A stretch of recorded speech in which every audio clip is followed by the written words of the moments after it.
आज की इस वीडियो में हम यहाँ पे एसईओ के बारे में बात करने वाले हैं कि कैसे हम अपनी वेबसाइट का एसईओ करेंगे 2024 में, जिससे हमारा कंटेंट गूगल में रैंक करे एंड यहाँ पे हमें ट्रैफिक भी मिले।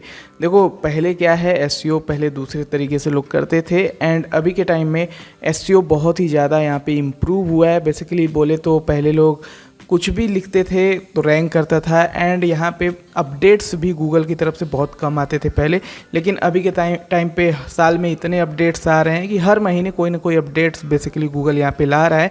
इसीलिए हमें अभी अपनी स्ट्रेटजी को चेंज करने की ज़रूरत है एंड यहाँ पे कौन सा ऐसा एसईओ तरीका है जिसको हम अगर इम्प्लीमेंट करते हैं अपनी वेबसाइट पे तो हम गूगल में रैंक कर सकते हैं, उसके ऊपर हम इस वीडियो में बात करने वाले हैं।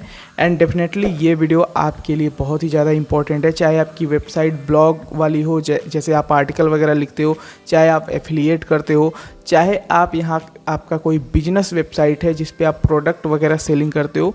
ये वीडियो आप सभी के लिए बहुत ही ज़्यादा हेल्पफुल साबित होगा। चलिए वीडियो को शुरू करते हैं। आ चुके हैं अपने लैपटॉप स्क्रीन पे एंड यहाँ पे मैंने माइंड मैप क्रिएट किया है। 6 ऐसे पॉइंट है जो आपको डेफिनेटली फॉलो करना है। एसईओ करना चाहते हो परफेक्टली अपनी वेबसाइट का, तो पॉइंट बाय पॉइंट सारी चीज़ें आप देखो, ठीक है। सबसे पहला पॉइंट हमारा आता है UI and UX, user interface and user experience, ठीक है। तो इसको कैसे हम डिसाइड करें, ये कैसा होना चाहिए, चलिए मैं आपको बताता हूँ। जैसे मान लेते हैं मेरी एक ब्लॉगिंग वाली साइट है, तो इसमें मेरा यूजर इंटरफेस देखा जाएगा। यानी कि यूजर इंटरफेस के मतलब ये समझो कि नेविगेशन में कोई प्रॉब्लम नहीं हो रही है यूज़र को। जैसे मैं मान लेता हूँ मैं एक यूज़र हूँ और bloggingskill.com पर आया हूँ, तो मुझे कोई भी चीज़ जैसे ये पोस्ट पढ़ना है मुझे, तो इस पर मैं क्लिक करूँगा तो पोस्ट ओपन होगा। रीड मोर बटन पे क्लिक करूँगा, पोस्ट पढ़ूँगा एंड यहाँ पे ब्लॉगिंग, एसईओ, वर्डप्रेस, तो ये नेविगेशन सिस्टम जो यहाँ पे मैंने लगा रखा है मेन मेनू में, तो ये नेविगेशन से मुझे इजी रहता है कहीं पे भी नेविगेट करने में। तो इससे क्या होता है, यूजर एक्सपीरियंस अच्छा रहता है। एंड यहाँ पे रीड मोर बटन है, अगर ये रीड मोर बटन ऐसा हो कि मतलब ना यहाँ पे रीड मोर बटन हो ही ना, या रीड मोर बटन है इस पर क्लिक करने पे हम कहीं और जा रहे हैं, तो यूजर इंटरफेस जो है वो अच्छा होना चाहिए।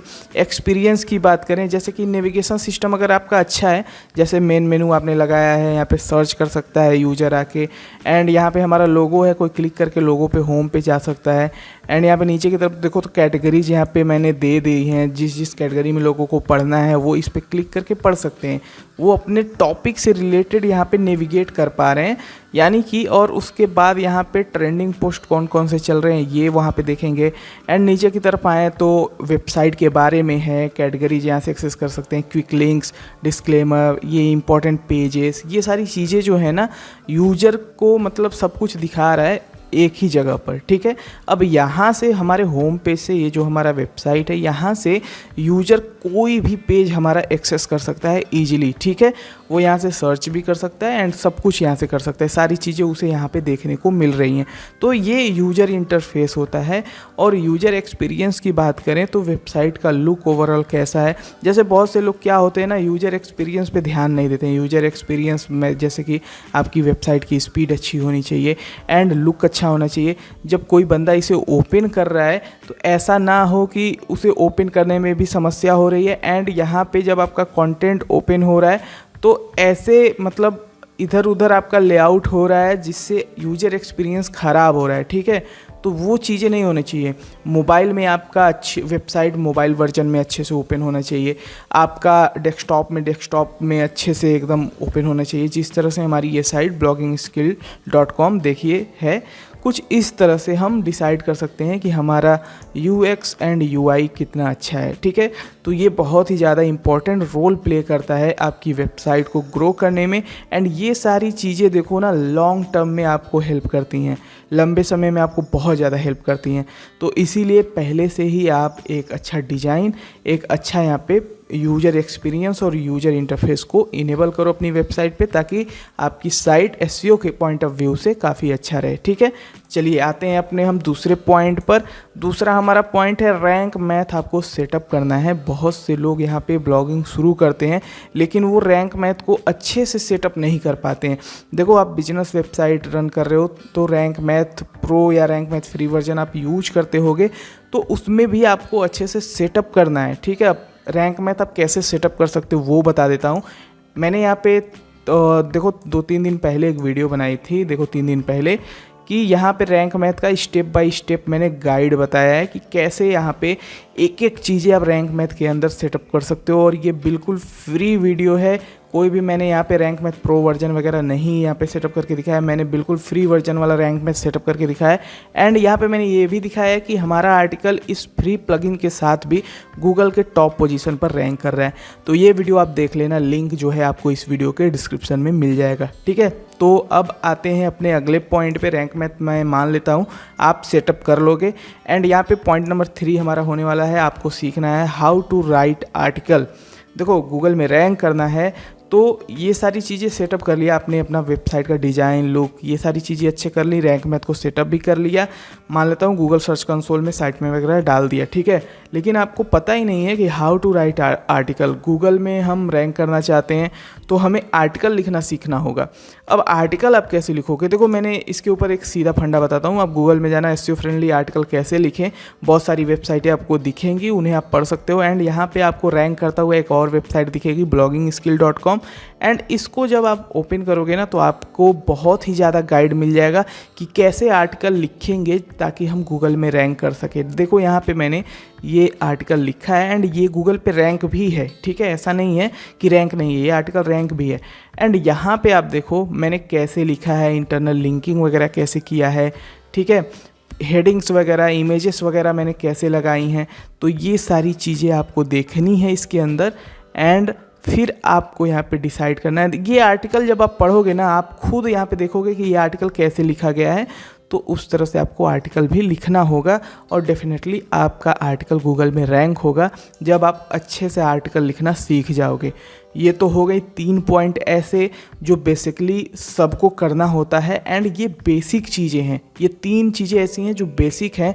अब आते हैं कुछ इम्पॉर्टेंट पॉइंट के ऊपर जो आपको करने से डेफिनेटली लॉन्ग टर्म में बहुत ही ज़्यादा रैंकिंग मिलने वाली है, ठीक है। चलिए आते हैं पॉइंट नंबर 4 में, हमारा है EEAT। अब EEAT का मतलब क्या होता है वो मैं आपको बता देता हूँ। देखो इसका मतलब होता है सबसे पहले एक्सपीरियंस, एक्सपर्टीज, अथॉरिटेटिवनेस एंड ट्रस्टवर्दीनेस, ठीक है, ये इसका मीनिंग होता है। एंड ये 4 चीज़ें अगर आपकी वेबसाइट पर है ना तो डेफिनेटली आप गूगल में रैंक करोगे। एंड ये चीज़ें आपको अर्न करनी पड़ती हैं गूगल की तरफ से, ठीक है। एक्सपीरियंस की बात करें तो वही मैंने जैसे बताया, यूजर एक्सपीरियंस कैसा है आपकी वेबसाइट पे, यूजर कितना देर तक रुक रहा है, ये चीज़ें मेजर करता है आपकी वेबसाइट कितनी अच्छी होगी, कितना आपने डिज़ाइन अच्छा रखा है। तो इसीलिए मैं बोलता हूँ एक्सपीरियंस अच्छा आपको अपनी वेबसाइट पर रखना है और यूजर का एक्सपीरियंस आपकी वेबसाइट पे कैसा है वो इस पे डिपेंड करता है। एक्सपीरियंस, यूजर जब भी आ रहा है आपकी वेबसाइट पे उसका एक्सपीरियंस कैसा है। एंड आप जो कंटेंट डाल रहे हो आपको भी उस फील्ड में एक्सपीरियंस होना चाहिए, ठीक है। जैसे कि मान लेते हैं मैं ब्लॉगिंग एसईओ के बारे में लिख रहा हूँ, तो मैं अपनी वेबसाइट पे ब्लॉगिंग वगैरह के बारे में, सर्वर वगैरह, होस्टिंग वगैरह, ये एसईओ वगैरह के बारे में लिख रहा हूँ, तो मेरा जो एक्सपीरियंस है गूगल ये डिसाइड कर पाएगा कि हाँ ये इस फील्ड में लिख रहे हैं, यानी इनको एक्सपीरियंस है इस फील्ड में। और वो ये भी चेक करेगा कि जो इन्फॉर्मेशन शेयर की जा रही है वो सही है या नहीं है। ऐसा नहीं है कि आप कुछ भी लिख दो, कहीं से भी कॉपी कर दो, पेस्ट कर दो, तो वो यहाँ पे आपको देखना है। लॉन्ग टर्म में जाके अगर आप गलत इन्फॉर्मेशन दे रहे हो तो ये चीज़ गलत हो जाएगी, ठीक है। दूसरा एक्सपर्टीज, जब यहाँ पे देखो सब कुछ आपके कंटेंट से ही निर्भर करता है कि ये आपका कितना अच्छा होगा। आप एक फील्ड में जितना अच्छे से काम करोगे, हर एक टॉपिक कवर करोगे, मैं एग्जांपल दे रहा हूँ यहाँ पे वेबसाइट होस्टिंग, एसईओ वगैरह, ब्लॉगिंग के बारे में जो मैं लिख रहा हूँ उसका एग्जांपल दे रहा हूँ। वही आप बायोग्राफी में ले सकते हो या आप हेल्थ में ले सकते हो, जिस भी इसमें आप बेसिकली एक्सपर्ट हो, ठीक है। तो एक्सपर्टीज आपकी आएगी कहाँ से, वो आएगी आपके कंटेंट से।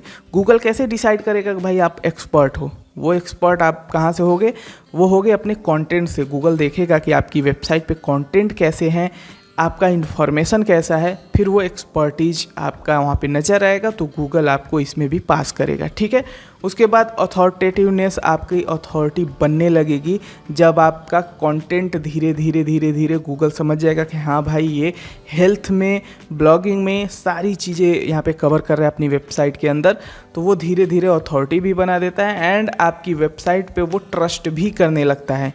तो ओवरऑल यहाँ पे एक देखा जाए EAT का, तो वो होता है आपकी वेबसाइट पे लिखा हुआ पूरा कंटेंट।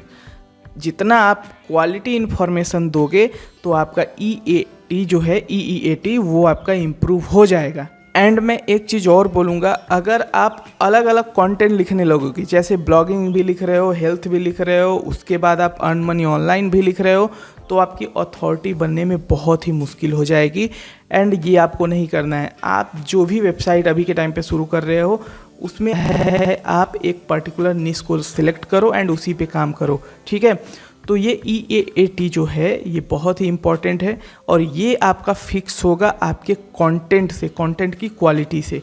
ठीक है, 5वां पॉइंट हमारा है वो है टॉपिकल अथॉरिटी। अब टॉपिकल अथॉरिटी कैसे बनेगी वो मैं आपको बता देता हूँ। फॉर एग्जांपल ये हमारी वेबसाइट है एंड इस वेबसाइट पे हम अगर ब्लॉगिंग के बारे में लिखें, SEO, वर्डप्रेस वगैरह, ये सारी चीज़ें अगर हम कवर कर रहे हैं तो हमारी जो टॉपिकल अथॉरिटी है हमारे ब्लॉगिंग फील्ड में, SEO फील्ड में बन जाएगी एंड इसके कंटेंट काफ़ी इजीली रैंक करेंगे जब मैं गूगल में कोई पोस्ट लिखूंगा इसके रिलेटेड।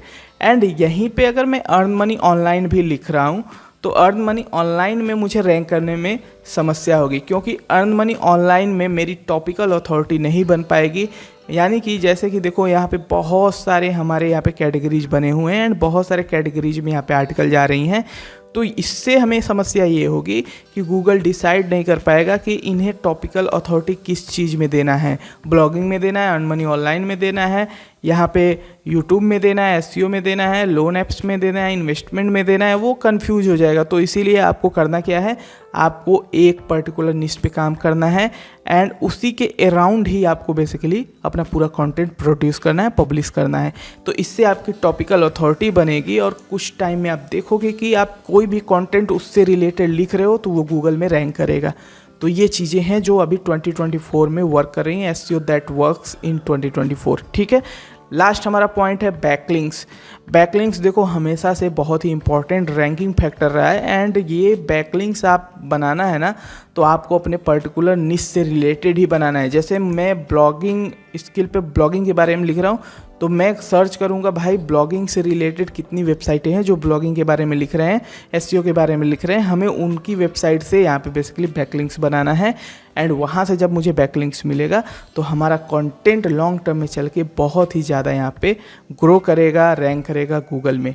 ठीक है, तो बैकलिंक्स बनाने के लिए आपको अपने निश से रिलेटेड बहुत सारी वेबसाइट को फाइंड आउट करना है एंड वहाँ से आप बैकलिंक्स बनाइए। देखो बैकलिंक्स देखो यहाँ पे फ्री में बनाना बहुत मुश्किल है अभी के टाइम पे, तो आप क्या कर सकते हो, आप यहाँ पे पेड तरीके से भी बैकलिंक्स बना सकते हो। देखो जितनी भी SEO एजेंसी होती है ना, वो किसी क्लाइंट की वेबसाइट जब लेती हैं तो वो यहाँ पे $20, $10, $15, $20 में ऐसे वो क्या करती है ना, बाई करती हैं बैकलिंक्स एंड क्लाइंट की वेबसाइट पे बैकलिंक्स लगा के देती हैं एंड इससे क्या होता है उनकी वेबसाइट की अथॉरिटी यहाँ पे बेसिकली और साथ ही साथ ट्रैफिक वगैरह धीरे धीरे जब लिंक जूस पास होता है तो पढ़ने लगता है, धीरे धीरे रैंक करने लगती है साइट। ठीक है, और जो भी यहाँ पे बिजनेस वेबसाइट होती हैं, जो लोग होते हैं वो अपने इस जो ये पैसे खर्च कर रहे हैं ना बैकलिंक्स के ऊपर, वो इन्वेस्टमेंट के तौर पे देखते हैं, ना कि अपने खर्चे के तौर पे, क्योंकि उन्हें पता है कि ये लॉन्ग टर्म में चल के मुझे बहुत ज़्यादा बेनिफिट देने वाले हैं। ठीक है, तो वो इन्वेस्टमेंट के तौर पे देखते हैं इनको।